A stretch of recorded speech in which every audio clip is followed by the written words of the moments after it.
Chairman Blackwell, Here. Vice Chairman Matheny, Member Cooper, Here. Member Askew, Here. Member Trace. Here. I'll ask our deputy clerk if she will read the item on the agenda tonight. Are you here? Yes, discussion and possible action regarding Fourth Amendment to agreement with Avex Homes, Stevens North property. Thank you very much. And who do we have speaking to this? Mr. Chairman, I'm happy to address the item, and obviously there's other members of staff here that can. And with that, since we put together this meeting fairly quickly, there is a resolution that we're going to ask the DSD board to approve. So if I could ask Ivy to read that resolution into the record too, that would. All right. Ivy?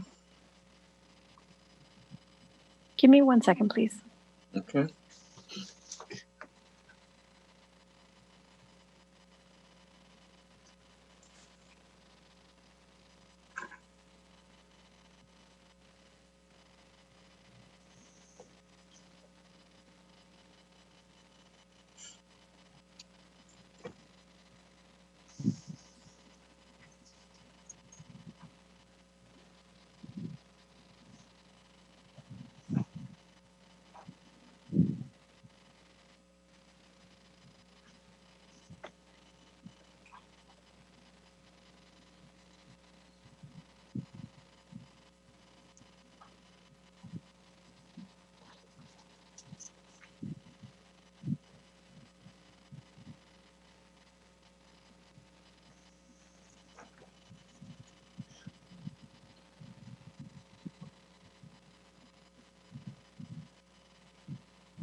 Mayor, she's just having a little technical difficulty. Give her a second, please.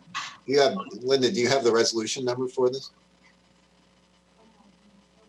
All right, Ivy's ready now. Okay. Right. My Okay. apologies.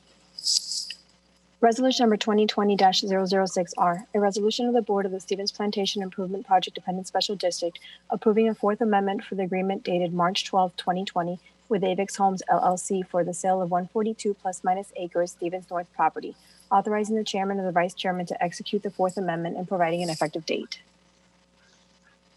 Thank you, Ivy.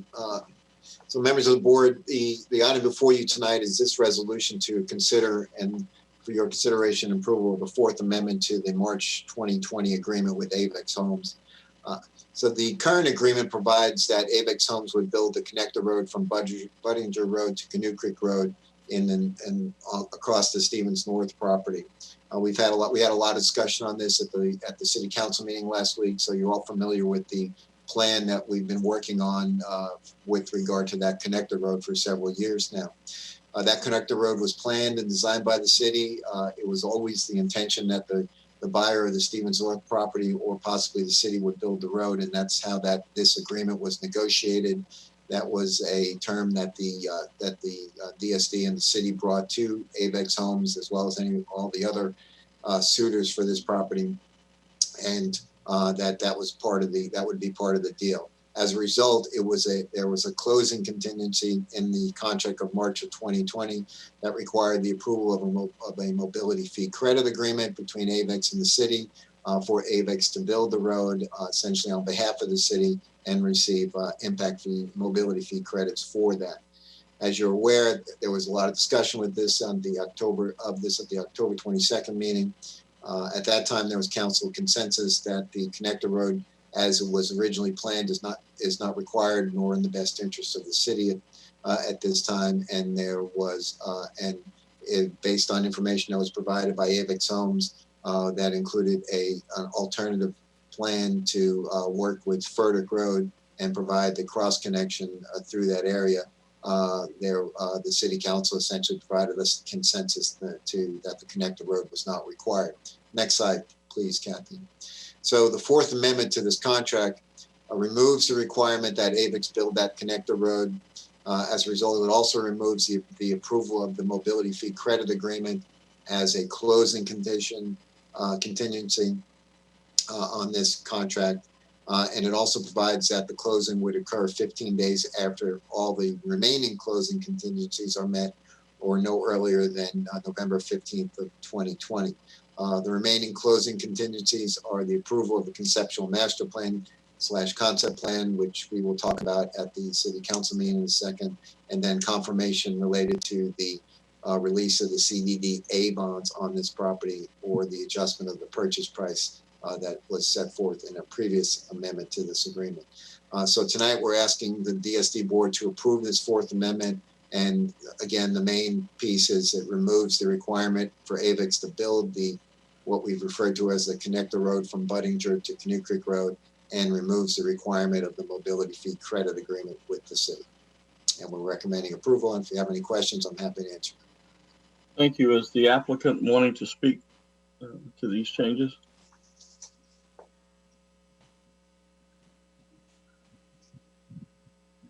And I believe the applicant is present.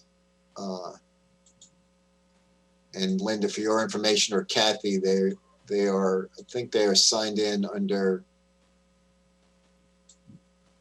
under Pat Gasaway's ID. Hi, this is Kathy. I have both Ken Kreshno and I do have a Pat Gasaway. So would you like me to unmute both of those? Yes, If they would like, yeah, go ahead if they'd like to speak.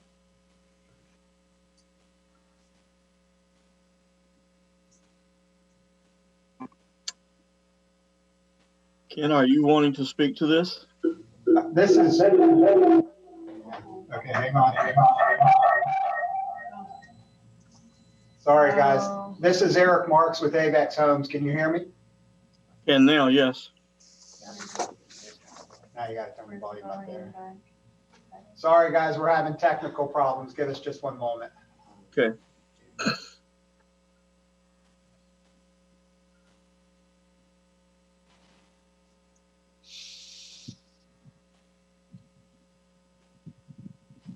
Mayor, in the meantime, can I ask Yes. Mr. Mayor a question? You go right ahead, Councilman Askew. Thank you. The agreement we had with the school, is that null and void at this point, or are we just putting that on hold? That, you know, how we were going to be moving retention ponds and things like that? no, that would be, as we've talked with AVEX Homes about, there's required improvements at that intersection of Buddingter and where the connector road would be. As you recall from the potential concept plan you looked at the council meeting, there's still going to be a small portion of the road, as I understand it, that would have been the connector road. So those intersectional improvements that the city has agreed to help build with the school board will still be completed as part of consistent with that agreement. Can you hear us now? Yes, sir. Give us just a minute. Mr. Askew, do you have any other questions regarding that? Do we have a cost of what that's going to be, or was that budgeted in the previous year? I'm not aware. I don't know if I have that information, Mr. Astor. We certainly can get it though for you. Okay, we can work on that later. Thanks. Thank you. Is this Eric? Yes, Could you state your name and address for the record if you'd like to speak? sure. It's Eric Marks, 28 East Washington Street, Orlando. We don't really have anything to add. I just wanted to note that we're here to answer questions on this item and suspect that we'll have more discussion at the next item. All right, thank you very much.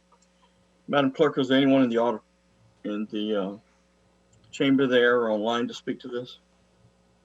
I have no one else online or in the chambers to speak on this item. Thank you. Then we'll open it up for discussion and a motion by Councilmember Cooper. Are you wanting to speak to this item? Your mic is unmuted. Thank you.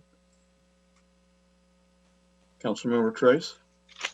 Mr. Manzares, is there any update on the A bonds and getting that reduction from the bond holders? Yeah, that's a good question. Thank you, Mr. Trace. So I did speak with the attorney that represents the trustee and the bondholders on this, and they are working through that process. They've assured me that they would have it done in very short order.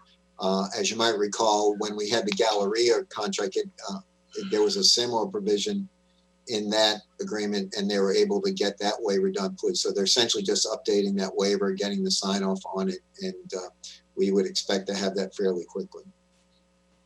Okay. And the December or November 20th timeframe, anytime after that works for them?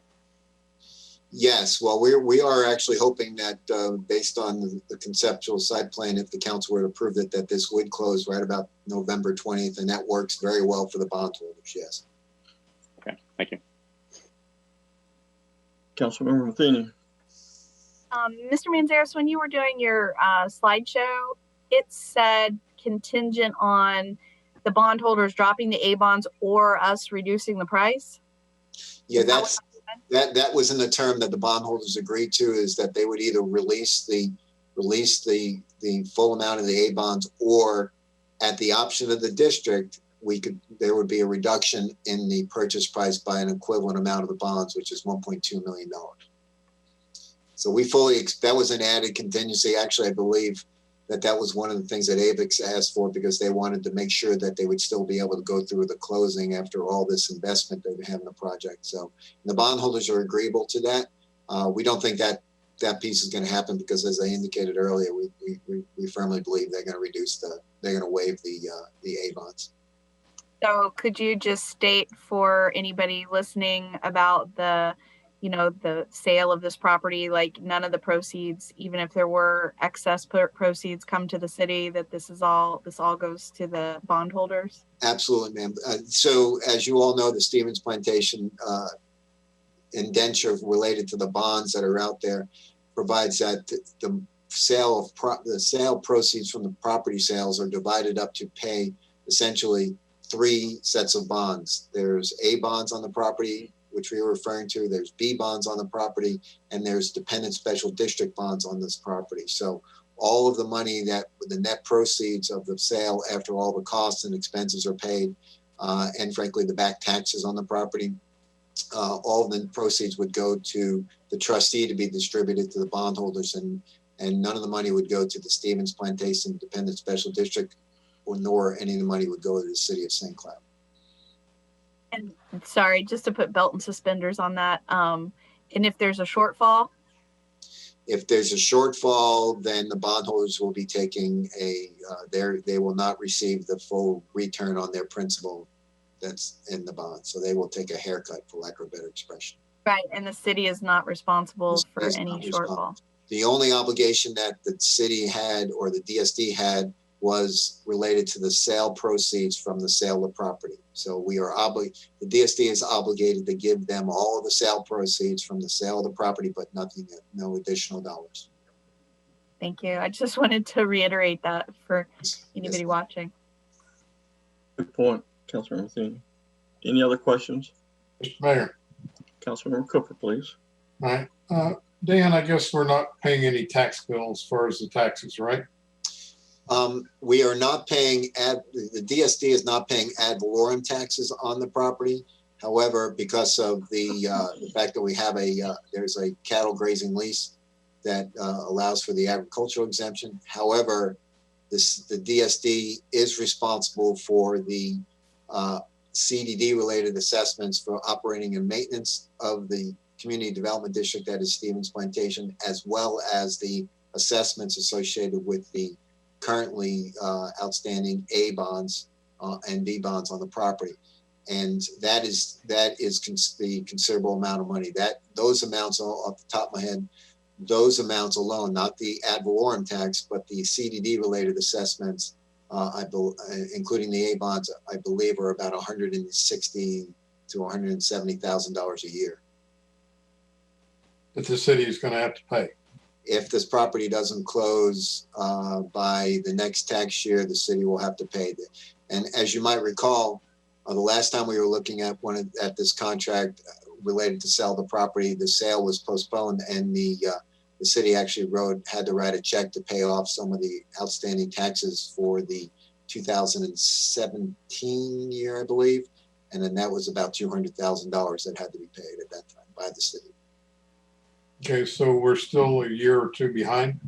Yes, sir. And under the current plan, those outstanding taxes and assessments and it's mostly the assessments again due to the grazing lease.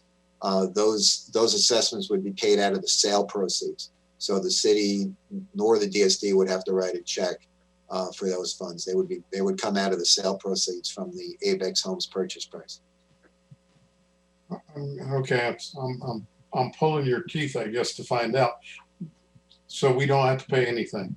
If this closes out before the end of the year, the city will not have to pay anything, no tax bill or anything. That's correct, sir. That's correct. Yeah, that was what I was trying to find out. I'm sorry. I'm sorry. I was trying to pull your teeth to get it to tell me. I Okay, apologize thank for that, you. sir. That's okay, not a problem. I appreciate it. Thank you. That's it. Do you have any other questions? Then could I entertain a motion for the adoption of this resolution 2020, I believe it's 06R? So moved. We have a motion from Councilmember Trace, a second from Councilmember Askew. Madam Clerk, will you please call the roll? Vice Chair Matheny,